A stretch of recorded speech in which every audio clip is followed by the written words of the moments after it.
അപ്പത്തിന് അരയ്ക്കാൻ വേണ്ടി ഞാൻ തലേദിവസം തന്നെ അരി വെള്ളത്തിലിട്ട് കുതിർത്ത് വെക്കാറുണ്ട്. ഞാനൊരു 3 മണിക്കൂറേ കുതിർക്കത്തുള്ളൂ കേട്ടോ. ഞാനിവിടെ ഒരു 4 കപ്പ് അരിയാണ് കുതിർക്കാൻ വെച്ചിരിക്കുന്നത്.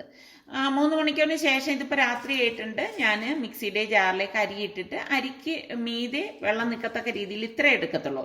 ഒന്ന് അരച്ചെടുക്കും. ഒന്ന് അരഞ്ഞ് വന്ന ശേഷം നമുക്ക് ഇതിൻ്റെ അടപ്പൊന്ന് മാറ്റിയിട്ട് ഞാൻ ഇതിലേക്ക് 1 കപ്പ് ചോറെടുക്കും. ഈ 1 കപ്പിലാണ് ഞാൻ 4 കപ്പ് അരി എടുത്തത് കേട്ടോ. എന്നിട്ട് നമുക്കിതിലേക്ക് പാകത്തിനുള്ള ഉപ്പും 1 ടീസ്പൂൺ ഇൻസ്റ്റൻറ്റ് ഈസ്റ്റും 1 ടീസ്പൂൺ പഞ്ചസാരയും കൂടി ചേർത്ത് ഒന്ന് അരച്ചെടുക്കുകയാണ്. അപ്പം ഞാൻ ചെറിയ കപ്പിലാണ് എടുത്തത്. നിങ്ങൾക്ക് വലിയ കപ്പാണെങ്കിൽ അങ്ങനെ എടുത്താലും മതി. ഇതുപോലെ അരഞ്ഞ് വന്ന ശേഷം ഞാനിത് കുറച്ച് വലിപ്പമുള്ള, അതായത് പൊക്കമുള്ള സ്റ്റീൽ കണ്ടെയ്നറിലേക്ക് ഒഴിച്ചു വെക്കാണ്. ഇനി നമുക്ക് രണ്ടാമത്തെ ബാച്ചും അരച്ചെടുക്കാം. ബാക്കിയിരിക്കുന്ന അരി ഫുള്ളായിട്ട് നമുക്ക് ഈ മിക്സിയുടെ ജാറിലേക്ക് ഇട്ട് കൊടുക്കാം. ഇതോടൊപ്പം തന്നെ ഞാനിവിടെ തേങ്ങ, ഈ 1 കപ്പിൽ തന്നെയാണ് ഞാൻ തേങ്ങയും മെഷർ ചെയ്തെടുക്കുന്നത്. 3 കപ്പ് തേങ്ങയോളം ഇതിലേക്ക് ഇട്ട് കൊടുക്കുക. എനിക്ക് കുറച്ച് തേങ്ങയുടെ ഒരു ടേസ്റ്റ് ഇഷ്ടമുള്ളതുകൊണ്ടാണ് കേട്ടോ. അതും വെള്ളം ഒഴിച്ച് ഒന്ന് അടിച്ചെടുക്കുകയാണ് ചെയ്യണത്. വെള്ളം ഒഴിച്ചെടുക്കുമ്പം ഒരുപാട് ലൂസായി പോരുത് കേട്ടോ. എന്നിട്ട് ലാസ്റ്റ് മിക്സിയിൽ കുറച്ച് വെള്ളം ഒഴിച്ചൊന്ന് അടിച്ചെടുത്താണ് ഞാൻ ഒഴിച്ചിട്ട് അടച്ച് മാറ്റി വെക്കാണ്. അപ്പം ഇളക്കുകയൊന്നും ചെയ്തിട്ടില്ല. അപ്പോഴാണ് ഞാൻ ഓർത്തത് മാങ്ങ ഞാൻ അരിഞ്ഞ് ഉപ്പിലിടാൻ വേണ്ടി ഉപ്പിട്ട് വെച്ചിരിക്കുകയായിരുന്നു. അപ്പം ഞാനൊരു പാനിലേക്ക് എണ്ണ ഒഴിച്ച് കടുക് പൊട്ടിച്ച് ഇതുപോലെ മുളക് പൊടി, മഞ്ഞൾപ്പൊടി, കായപ്പൊടിയൊക്കെ ഇട്ട് കൊടുക്കുകയാണ്. ഇട്ട് കൊടുത്ത് ജസ്റ്റ് ഇതൊന്ന് ഗ്യാസ് ഓഫ് ചെയ്തിട്ടാണ് പൊടികൾ ഇട്ടിട്ട് ഇളക്കി കൊടുക്കുന്നത് കേട്ടോ. അപ്പോൾ അത് ഒന്ന് തണുത്ത ശേഷം നമ്മൾ കട്ട് ചെയ്ത് വെച്ചിരിക്കുന്ന മാങ്ങ ഇതിലേക്ക് ചേർത്ത് കൊടുക്കുകയാണ് ചെയ്യണത്. ഇപ്പം ഞാൻ ഡീറ്റെയിൽ ആയിട്ട് പറയണില്ല, ഓൾറെഡി ഞാൻ ഒരുപാട് പ്രാവശ്യം കാണിച്ചിട്ടുള്ള റെസിപ്പിയാണിത്. അപ്പം ഞാൻ ഉച്ചയ്ക്ക് തന്നെ മാങ്ങ ഇതുപോലെ കട്ട് ചെയ്ത് ഉപ്പിട്ട് മിക്സ് ചെയ്ത് വെച്ചാണ്. ആ ഉപ്പ് വെള്ളമാണ് അതിലുള്ളത് കേട്ടോ. എന്നിട്ട് ഇതാ ഇതുപോലെ നന്നായിട്ടൊന്ന് മിക്സ് ചെയ്തെടുത്ത ശേഷം കുറച്ച് വിനാഗിരി ഇതുപോലെ മീതെ ഒഴിച്ചു കൊടുക്കും. അപ്പം ഇതെനിക്കിവിടെ ഒരാഴ്ച മാക്സിമം കേട്ടോ. പിള്ളേർ നന്നായിട്ട് ഇതുപോലത്തെ അച്ചാറ് കഴിക്കും. അപ്പം ഞാൻ ഉപ്പൊന്നും ഒരുപാട് ഇടത്തില്ല. അപ്പം അപ്പത്തിന് നാളെ കടലക്കറിയാണ് ഉണ്ടാക്കണം. അപ്പം ഞാൻ കടല ഇതുപോലെ കഴുകി വെള്ളം ഒഴിച്ച് കുതിരാൻ മാറ്റി വെക്കും.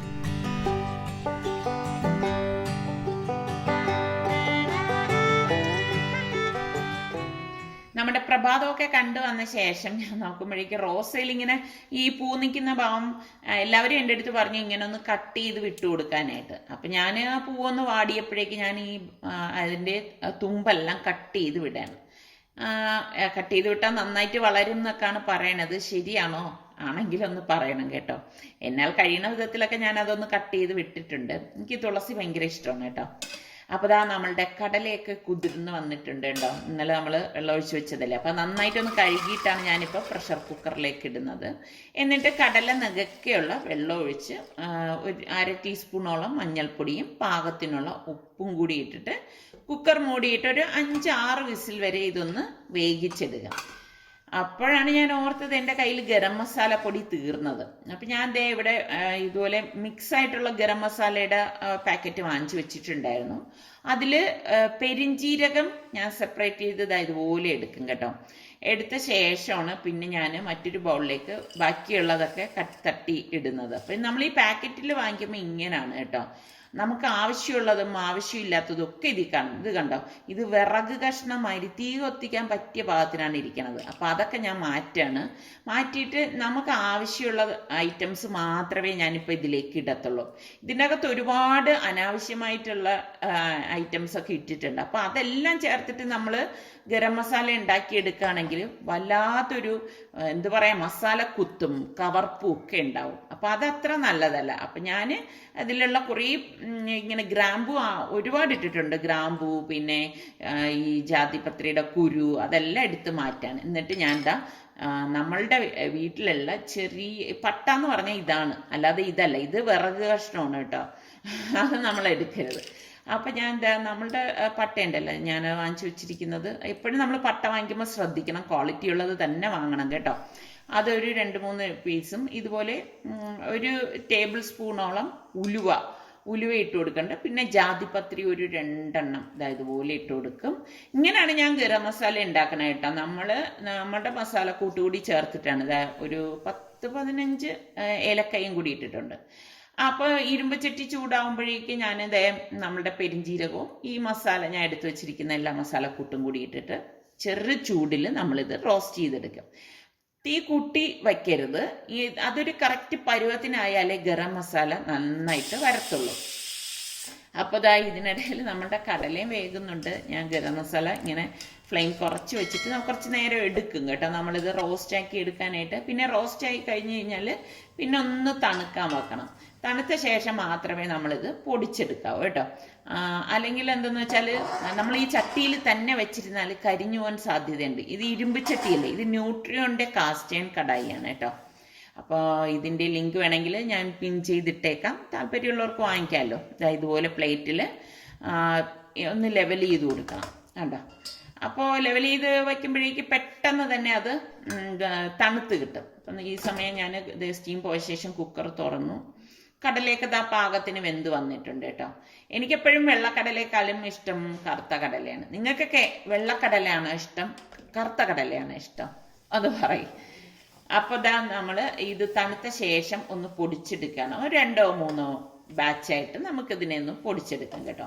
അപ്പോൾ ഒരുപാട് അങ്ങ് ഫൈനായിട്ട് പൊടിക്കണം എന്നൊന്നുമില്ല. ഞാൻ കാണിച്ചു തരാം കേട്ടോ. ഇതുപോലെ പൊടിച്ചെടുത്താൽ മതി, ഇങ്ങനെ മതി.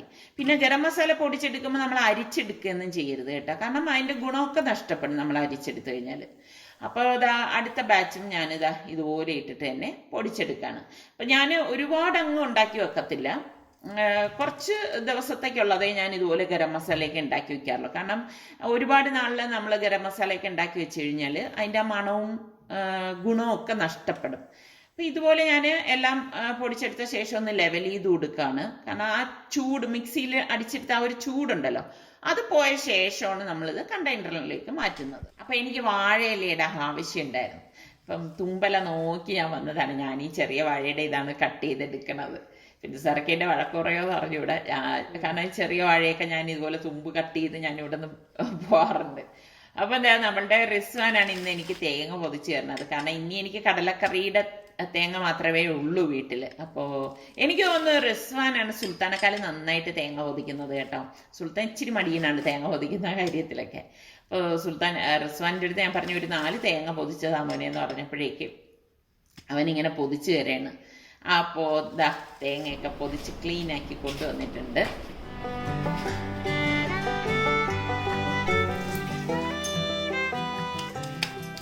അപ്പം കടലക്കറിക്ക് വേണ്ടിയിട്ട് ഞാൻ തേങ്ങ ഇതുപോലെ ഇരുമ്പ് ചട്ടിയിലേക്ക് ഇട്ടിട്ട് 2-3 ചെറിയ ചുവന്നുള്ളിയും കൂടി ഇട്ടിട്ട് തീ കുറച്ച് വെച്ചിട്ട് നമുക്കിതൊന്ന് റോസ്റ്റ് ചെയ്തെടുക്കണം. ഇതോടൊപ്പം തന്നെ 1 ടേബിൾ സ്പൂണോളം മുഴുവനെയുള്ള കുരുമുളകും 1 ടേബിൾ സ്പൂണോളം പെരിഞ്ജീരകം, അതായത് വലിയ ജീരകവും കൂടി ചേർത്തിട്ടാണ് നമ്മൾ ഇതൊന്ന് റോസ്റ്റ് ആക്കി എടുക്കുന്നത്. അപ്പോൾ നല്ല ഒരു അതായത് അതിൻ്റെ ആ ഒരു വാട്ടർ കണ്ടന്റ് ഒക്കെ പോയ ശേഷം നമുക്കിതിലേക്ക് ഞാനിവിടെ 3 ടേബിൾ സ്പൂണോളം Kashmiri chilli powder, 3 table spoon മല്ലിപ്പൊടിയും 1 ടീസ്പൂണോളം മഞ്ഞൾപ്പൊടിയും 1 ടീസ്പൂൺ ഗരം മസാല പൊടിയും കൂടി ചേർത്തിട്ട് ഇതൊന്ന് ഇളക്കി കൊടുക്കാം. അപ്പോൾ ഫ്ലെയിം കുറച്ച് വെച്ചിട്ട് വേണം നമ്മൾ പൊടികൾ ഇതിലേക്ക് ചേർത്ത് ഇളക്കി കൊടുക്കാനുള്ളത്. അപ്പോൾ എല്ലാം നല്ല പാകത്തിന് റെഡിയായി വന്നിട്ടുണ്ട്. അപ്പോൾ അതും തണുക്കാൻ വച്ചിരിക്കുകയാണ്. അപ്പോൾ നമ്മൾ ഇന്നലെ അരച്ച് വെച്ച മാവാണ് കേട്ടോ ഇത്. അപ്പം ഞാനൊന്ന് ഇതുപോലെ ഒന്ന് ഇളക്കി കൊടുക്കുകയാണ്. അപ്പം ഈ ഒരു കട്ടിയാണ് നമ്മൾ അപ്പത്തിന് അരയ്ക്കുമ്പോൾ വേണ്ടത്, വല്ലാതെ ലൂസായി പോകരുത്. അപ്പോൾ നമ്മളുടെ തേങ്ങയുടെ കൂട്ട് ഒന്ന് തണുത്ത ശേഷം ഞാനിതൊന്ന് അരച്ചെടുക്കുകയാണ്. അപ്പം ഞാൻ മിക്സിയുടെ ജാറിലേക്ക് ഇതുപോലെ ഇട്ടിട്ടാണ് ഒന്ന് അരച്ചെടുക്കുന്നത്. അപ്പം നിങ്ങളുടെ ജാറിൻ്റെ വലിപ്പത്തിനനുസരിച്ച് 2-3 ബാച്ചായിട്ടോ 1 ബാച്ചായിട്ടോ ഒക്കെ അരച്ചെടുക്കാം. അപ്പോൾ ഇതുപോലെ ഒന്ന് കറക്കി കൊടുത്ത ശേഷം നമുക്കിതിലേക്ക് കുറച്ച് വെള്ളം ഒഴിച്ചിട്ട് ഒന്ന് തരിതരിപ്പായിട്ട് ആദ്യം ഒന്ന് അടിച്ചെടുക്കണം. കണ്ടോ, ഈ ഒരു പരുവത്തിൽ. എന്നിട്ട് വീണ്ടും ഞാൻ ഇതിലെ വെള്ളവും പാകത്തിനുള്ള ഉപ്പും ചേർത്താണ് അരച്ചെടുക്കുന്നത്. ഇതുപോലെ അരയ്ക്കുമ്പോൾ തന്നെ ഉപ്പ് ചേർക്കുന്ന എത്ര പേരുണ്ട്? ഞാനിങ്ങനെയാണ് കേട്ടോ, അരയ്ക്കുമ്പോൾ തന്നെ ഉപ്പ് ചേർത്തിട്ട് അരയ്ക്കും. അപ്പം അതാണ് എനിക്ക് കുറച്ചുകൂടി കംഫർട്ട്. അപ്പം നമ്മൾ എന്ത് ജോലി ചെയ്താലും നമുക്ക് ഏതാണോ കംഫർട്ട് അതങ്ങ് ചെയ്യുക, അത്രയേ ഉള്ളൂ.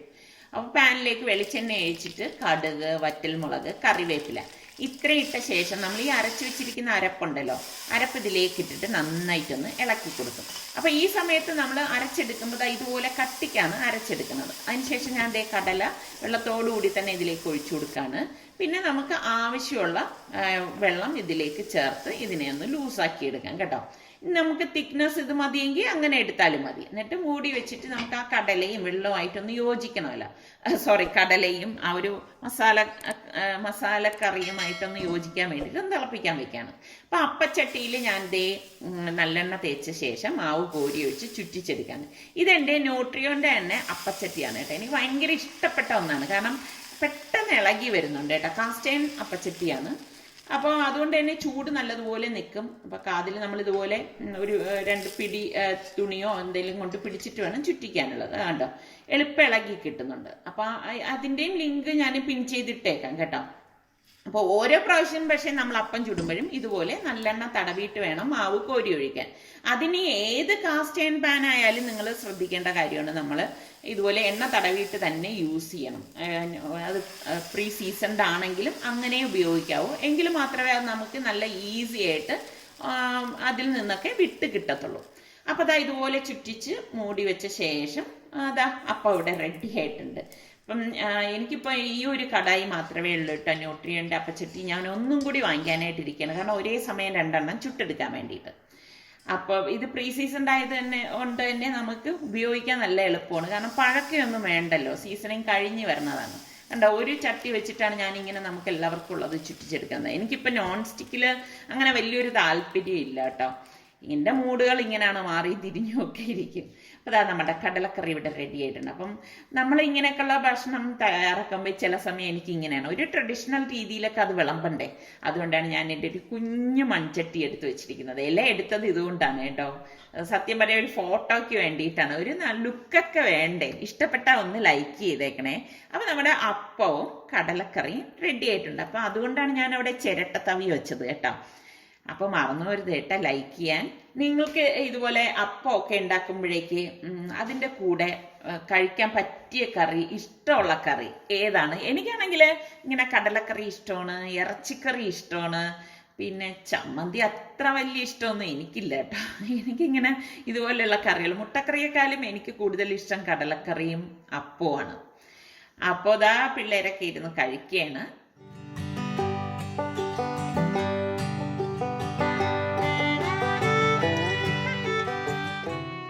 അപ്പോൾ ദാ ഞാൻ ഇവർ മുട്ട വാങ്ങിയിട്ട് വന്നിട്ടുണ്ടായിരുന്നു. അപ്പോൾ മുട്ട വയ്ക്കുന്ന ട്രേ ആണ് കേട്ടോ ഇത്. ഞാൻ മുമ്പ് കാണിച്ചിട്ടുണ്ടായിരുന്നില്ലേ. എനിക്ക് ഇങ്ങനെയൊക്കെയുള്ള ഐറ്റംസ് ഭയങ്കര ഇഷ്ടമാണ് കേട്ടോ. അപ്പോൾ ഞാൻ മുട്ടയെല്ലാം കഴുകിയെടുത്ത് ഈ ട്രേയിലാക്കി ഫ്രിഡ്ജിൽ വെക്കുകയാണ് ചെയ്യുന്നത്. അപ്പം നമ്മളുടെ ഗരം മസാല പൊടി തണുത്തിട്ടുണ്ട്. ഇതുപോലെ തണുത്ത ശേഷമേ നമ്മൾ കണ്ടെയ്നറിലേക്ക് മാറ്റാവൂ. അപ്പം ഞാനിതൊരു കണ്ടെയ്നറിലേക്ക് മാറ്റിയിരിക്കുകയാണ്. കണ്ടതാ ഇത്രയേ ഉള്ളൂ, നമ്മൾ ഇത്രയും പൊടിച്ചെടുത്തതാണ്. ഇത്രയേ ഉള്ളൂ കണ്ടെയ്നറിലേക്ക് മാറ്റുമ്പോഴേക്ക്. അപ്പോൾ നമ്മൾ ഊഞ്ഞാൽ റിപ്പയർ ചെയ്തിട്ട് കൊണ്ടുവന്നിട്ട് ഇതാ ഇപ്പോൾ ഹാങ് ചെയ്യാനായിട്ട് പോവുകയാണ്. നമ്മുടെ റിസ്വാനാണ് ലാഡറിൽ കയറി നിന്നിട്ട് ഊഞ്ഞാൽ ഹാങ് ചെയ്യാൻ പോണത്. പിന്നെ ഒരു കാര്യം, നിസാറിക്ക നിങ്ങളുടെ അടുത്ത് എല്ലാവരുടെ അടുത്തും പ്രത്യേക താങ്ക്സ് പറയാൻ പറഞ്ഞിട്ടുണ്ട്. കാരണം നിസാറിക്ക ചെയ്ത വ്ളോഗ് നിങ്ങൾക്ക് എല്ലാവർക്കും ഇഷ്ടമായെന്ന് പറഞ്ഞപ്പോഴേക്കും നിസാറിക്ക് ഭയങ്കര സന്തോഷമാണ് കേട്ടോ. കാരണം നിസാറിക്ക് ഇങ്ങനെ ഒന്നും പ്രതീക്ഷിച്ചില്ല. കാരണം അതിൽ എന്തോ നിസാറിക്കൊക്കെ ഭയങ്കര ഒരു ഭയമൊക്കെ ആയിരുന്നു അതങ്ങോട്ട് പോസ്റ്റ് ചെയ്യാനൊക്കെ. എൻ്റെ നിർബന്ധത്തിന് വഴങ്ങി അത് പോസ്റ്റ് ചെയ്തതാണ്. അപ്പം അതാ ഊഞ്ഞാലൊക്കെ ഹാങ് ചെയ്ത ശേഷം ഞാൻ ഇതിലത് ആടുവാണ്. ഇത്രയും ലാവിഷായിട്ട് എനിക്ക് പാടാൻ പറ്റിയത് ഈ ഊഞ്ഞാലിൽ ഇപ്പോഴാണ് കേട്ടോ. ഇതിനു മുൻപ് അത്ര ഒരു സ്ഥലമൊന്നും ഇല്ലാത്തടത്തായിരുന്നു ഇത് തൂക്കിയിരുന്നത്. അപ്പം ഇതിനിടയിൽ എനിക്ക് വീടൊതുക്കാനും തുണി നനയ്ക്കാനും ഒക്കെ ഉണ്ടായിരുന്നു. അതൊക്കെ കഴിഞ്ഞിട്ട് ഞങ്ങൾക്കൊന്ന് പുറത്തു പോകേണ്ടതായിട്ടുണ്ട്. അപ്പം ഇപ്പോൾ തന്നെ മണി ഏകദേശം ഉച്ചമണിയായിട്ടുണ്ട് കേട്ടോ. ഒരു മണിയൊക്കെ അടുപ്പിച്ചാവാറായിട്ടുണ്ട്. അപ്പോഴേക്ക് ഞാൻ പെട്ടെന്ന് തന്നെ പിള്ളേർക്കൊരു ബിരിയാണി തയ്യാറാക്കുകയാണ്. കാരണം ഞങ്ങൾക്ക് വേണ്ടിയിട്ട് എടുക്കുന്നില്ല. അപ്പം നമുക്ക് ഇനിയിപ്പോൾ കഴിച്ചിട്ട് പോകാനുള്ള സമയമൊന്നുമില്ല. അപ്പം എന്താ അതിന് വേണ്ടിയിട്ട് ഞാനിവിടെ ഒരു 3 സവാള ഇതുപോലെ സ്ലൈസ് ചെയ്തെടുത്തിട്ടുണ്ട്. അപ്പം ഞാൻ റൈസ് കുക്കറിലാണ് ഇത് തയ്യാറാക്കണത് കേട്ടോ. അതിലേക്ക് കുറച്ച് ഓയിലും കുറച്ച് നെയ്യും കൂടി ഇതുപോലെ ഒഴിച്ചു കൊടുക്കും. ഒഴിച്ചു കൊടുത്ത ശേഷം പട്ടയും ഗ്രാമ്പും ഇതുപോലെ ഇട്ട് കൊടുത്തിട്ട് ഞാനിതാ ഇവിടെ ഒരു പിടി കിസ്മിസും കുറച്ച് കാഷ്നട്ടും കൂടി ഇട്ട് ഒന്ന് റോസ്റ്റ് ചെയ്തെടുക്കും. എളുപ്പത്തിന് വേണ്ടിയിട്ടാണ് ഞാനിപ്പോൾ റൈസ് കുക്കറിൽ ഇതുപോലെ ചെയ്തെടുക്കുന്നത് കേട്ടോ. ഇതുപോലെ ഇതൊന്ന് റോസ്റ്റായി വരുന്ന ആ ഒരു സമയത്ത് നമുക്കിതിലേക്ക് ഈ അരിഞ്ഞു വെച്ചിരിക്കുന്ന സവാള ഞാനിപ്പോൾ ഇതിലേക്ക് ഇട്ട് കൊടുക്കുകയാണ്. ഞാൻ ചെറിയ 3 സവാളയാണ് എടുത്തത്. വലുതാണെങ്കിൽ ഒരെണ്ണം മതിയാവും. എന്നിട്ട് ഒരു പീസ് ജിഞ്ചർ ഗാർലിക് പേസ്റ്റ്, ഒരു പീസ് എന്ന് പറയുമ്പോൾ ഏകദേശം 1 ടീസ്പൂണോളം കണക്കിലാണ് ഞാനിവിടെ കട്ട് ചെയ്തെടുത്തത്. പിന്നെ ഞാൻ മാഗിയുടെ ക്യൂബ് ഉണ്ടല്ലോ, പിള്ളേർക്കായതുകൊണ്ടാണ് ഇതുകൂടി ഇടുന്നത്. നിസാറിക്കൊക്കെ കഴിക്കാനുള്ളതാണെങ്കിൽ ഇതൊന്നും ചേർക്കത്തില്ല കേട്ടോ. നിസാറിക്കൊക്കെ ഇങ്ങനെ ക്യൂബൊന്നും ചേർത്തിട്ടൊന്നും ആഹാരം കഴിക്കണതൊന്നും ഇഷ്ടമൊന്നുമില്ല. അപ്പം ഞാൻ അതും കൂടി ഇട്ടിട്ട് ഇതൊന്ന് വഴറ്റി കൊടുക്കും. എന്നിട്ട് ഞാനിവിടെ 1/2 ടീസ്പൂൺ മഞ്ഞൾപ്പൊടിയും 1/2 ടീസ്പൂൺ ഗരം മസാലപ്പൊടി, 1/2 ടീസ്പൂൺ കുരുമുളക് പൊടി, 1/2 ടീസ്പൂൺ മല്ലിപ്പൊടി ഇത്രയും കൂടി ചേർത്തിട്ട് അതുപോലെ ഒന്ന് വഴറ്റിയിട്ട് പനീർ ഞാൻ ഒരു പാക്കറ്റാണ് എടുത്തിരിക്കുന്നത്. ഞാനത് വാങ്ങിയ പനീറാണ്. അപ്പോൾ അത് ഇതുപോലെ ക്യൂബായിട്ട് കട്ട് ചെയ്തിട്ട് അതും കൂടി ഇട്ടിട്ട് ഇളക്കി കൊടുക്കും. ഞാൻ പറഞ്ഞില്ലേ, ഇതിപ്പോൾ പിള്ളേർക്കുള്ളതായതുകൊണ്ടാണ് ഈ ഒരു രീതിയിൽ ഞാൻ തയ്യാറാക്കിയെടുക്കുന്നത്. എന്നിട്ട് ഇതിലേക്ക് നമുക്ക് പാകത്തിനുള്ള ഉപ്പും കൂടി ഇട്ട് കൊടുക്കണം. ഇട്ട് കൊടുത്ത ശേഷം വീണ്ടും ഇത് നന്നായിട്ടൊന്ന് ഇളക്കി കൊടുക്കാം. അപ്പോൾ ഇതുപോലെ ഇളക്കിയെടുത്ത ശേഷം ഞാൻ ഇതിലേക്ക് ഒരു ക്യാപ്സിക്കം അരിഞ്ഞതും കൂടി ചേർത്ത് കൊടുക്കുന്നുണ്ട്. അപ്പോൾ ശരിക്കും പറഞ്ഞാൽ ക്യാപ്സിക്കം ലാസ്റ്റ് ചേർത്ത് കൊടുത്താലും മതി. എനിക്കിപ്പോൾ സമയമില്ലാത്തതുകൊണ്ട് ഞാൻ അതിൻ്റെ ഒപ്പം ഒന്ന് വഴറ്റിയെടുക്കണം. അപ്പം ജീരകശാല അരിയാണ് ഞാനിവിടെ കുതിർത്ത് വെച്ചിരുന്നത്. അതായത് ഒരു 2 കപ്പോളം ജീരകശാല റൈസാണ് എടുത്തിരുന്നത്, ചെറിയ കപ്പിൽ കേട്ടോ. അപ്പം അതും കൂടി ഇതിലേക്ക് ഇട്ടിട്ട് ഒന്ന് ഇതുപോലെ ഒന്ന് ഇളക്കിയെടുക്കും. ഇളക്കിയെടുത്ത ശേഷം ഇപ്പം 2 കപ്പ് അരിക്ക് 4 കപ്പ് വെള്ളം എന്നുള്ള കണക്കിൽ ഞാൻ ഇതിലേക്ക് ഒഴിച്ചു കൊടുക്കുന്നുണ്ട്. ഒഴിച്ചു കൊടുത്തിട്ട് ഇതുപോലെ ഒന്ന് ഇളക്കി കൊടുക്കും. ഇതെൻ്റെ കുഞ്ഞ് ക്യൂട്ടായിട്ടുള്ള റൈസ് കുക്കറാണ് കേട്ടോ. അപ്പോൾ ഇതൊന്ന് അടച്ചു വെക്കുമ്പോഴേക്ക് പിന്നെ ഇനിയിപ്പോൾ ചെയ്യാനൊന്നുമില്ല, ഓട്ടോമാറ്റിക്കായിട്ട് അത് ഓഫ് ആയിക്കോളും. എന്നാലും ഞാൻ ഇതിൻ്റെ ഇടയിൽ വന്നിട്ട് ജസ്റ്റ് ഇതുപോലെ ഒന്ന് തിരിച്ചിട്ട് കൊടുക്കും കേട്ടോ. കാരണം എല്ലായിടവും ഒരേപോലെ വരാൻ വേണ്ടിയിട്ട്. അങ്ങനെ ഒന്നും ചെയ്തില്ലെങ്കിലും പ്രശ്നമൊന്നുമില്ല കേട്ടോ. അപ്പം ഞാൻ വീണ്ടും അടച്ചു വെച്ചിരിക്കുകയാണ്. അപ്പം ഞാൻ പോയി റെഡിയായി വന്നപ്പോഴേക്ക് ഇവിടെ റൈസ് പാകത്തിന് വെന്ത് വന്നിട്ടുണ്ടായിരുന്നു. അത് ഞാൻ പറഞ്ഞില്ലേ, ഓട്ടോമാറ്റിക്കായിട്ട് തന്നെ ഓഫ് ആയിക്കൊള്ളുമായിരുന്നു. അപ്പോൾ നമ്മളുടെ പനീർ ബിരിയാണി ഇവിടെ റെഡി ആയിട്ടുണ്ട്. അപ്പം ഞാനത് ചൂടോടുകൂടി തന്നെ അവർക്ക് കൊടുക്കാണ്.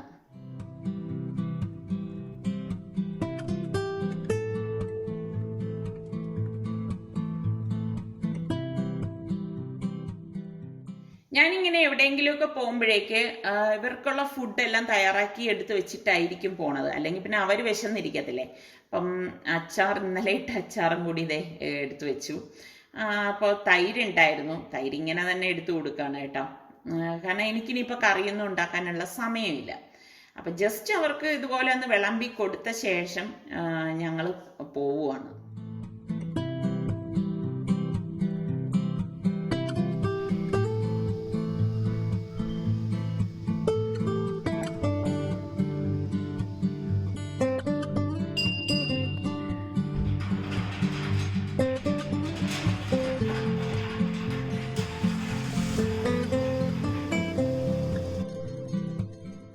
അപ്പോൾ അത്യാവശ്യമായിട്ട് ഒരാളിനെ മീറ്റ് ഉള്ളത് കൊണ്ടാണ് നമ്മൾ ഈ ഒരു സമയത്ത് ഇറങ്ങുന്നത്. അല്ലെങ്കിൽ സാർക്ക് ഇങ്ങനെ വെയിൽ ഉള്ള സമയത്ത് അങ്ങനെ ഇറങ്ങത്തില്ല. വെയിലൊന്ന് താന്ന ശേഷമേ പോകത്തുള്ളൂ.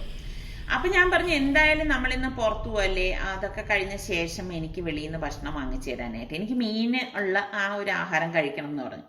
നിസാർക്കാണെങ്കിൽ ഇങ്ങനെ പുറത്തുനിന്ന് ഭക്ഷണം കഴിക്കുന്നത് ഒട്ടും ഇഷ്ടമുള്ള കാര്യമല്ല. പക്ഷേ എൻ്റെ ഇഷ്ടത്തിന് ഇതൊക്കെ വരുന്നു എന്നേ ഉള്ളൂ കേട്ടോ.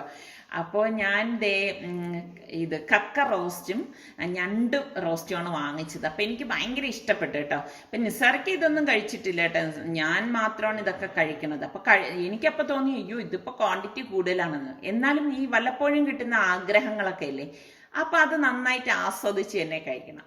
അപ്പോൾ ഇതൊക്കെ തന്നെയാണ് നമ്മളുടെ ഇന്നത്തെ വിശേഷം എന്ന് പറയുന്നത്. അപ്പോൾ നിങ്ങൾക്ക് എല്ലാവർക്കും ഇന്നത്തെ ഈ എപ്പിസോഡ് ഇഷ്ടമായെന്ന് വിശ്വസിക്കുന്നു. ഇഷ്ടമായാൽ ലൈക്ക് ചെയ്യാനും ഷെയർ ചെയ്യാനും സബ്സ്ക്രൈബ് ചെയ്യാത്ത ആരെങ്കിലുമൊക്കെ ഉണ്ടെങ്കിൽ സബ്സ്ക്രൈബ് ചെയ്യാനും ഒന്നും മറന്നു വരുത് കേട്ടോ. അപ്പോൾ അടുത്തിനി നമുക്ക് നല്ല റെസിപ്പിയോ വ്ളോഗോ ഇട്ടൊക്കെ വരുന്നത് വരെ എല്ലാവർക്കും ബൈ.